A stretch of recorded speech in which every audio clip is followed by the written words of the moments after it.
Тэгэхээр барилга хот байгуулалтын яамнаас 2008-аас 2023 оны хамарсан улсын комиссийн нийт 8404 дүгнэлтийг үүсгэв. Шилэн говьмэнд өнөөдрөөс ил тод байршуулж байна. Аймагуудад 15 жилийн хугацаанд улсын комисс 165 ажиллаж 4721 дүгнэлтийг гаргаад байна. Харин нийслэл хотод 105 комисс ажиллаж 3683 дүгнэлтийг гаргасан. Барилга байгууламжийн бүтц технологи, эзлэхүүн төлөвлөлт, инженерийн шийдэл, хийцийн төрлөөс хамаарч зураг төсөл боловсруулах, барилгын ажил гүйцэтгэх төлөв байдал буюу төвөгшлөөр нь ангилдаг. Энэ хүрээнд нийслэлд 5 хүртэлх давхар буюу бага төвөгшлөлтөй 336, 5-аас 9 давхар буюу дунд төвөгшлөлтөй 1280, 9-өөс 16 давхар буюу өндөр төвөгшлөлтөй 564 дүгнэлтийг гаргасан.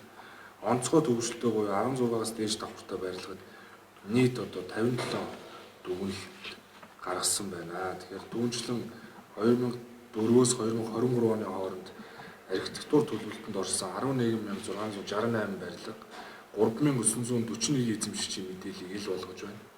Үүнээс 3592% нь орон сууц, 21.2% нь аялал жуулчлал, амралт сувлал, 1359 нь үйлчлэгээний зорилттой барилга байна гэсэн ийм одоо мэдээлэл байна. За голын айс ав газраар голдрол урсц дунд хууль зөрчин газар болгосон. Түүн дээр барилга байшин барьж, за түүнийхэн дараа улсын комисс ажиллаад барилгыг нь хүлээн авсны дараа гамшиг үр дагаврын үндсэн дээр өнөөдөр Эрдэнэ түүний алтай ам ирсэн олон мянган айл өрх, аж ахуй нэгж, эд хөрөнгө, орон гэр, машин зэрэг, эрүүл мэндийн асар их хохирлыг амсаад байгаа. Цаашдаа бид энэ голын сав айс ав газар дээр хууль зөрчил олгосон газар дээр барилга байгууламжийг хүлээж авахдаа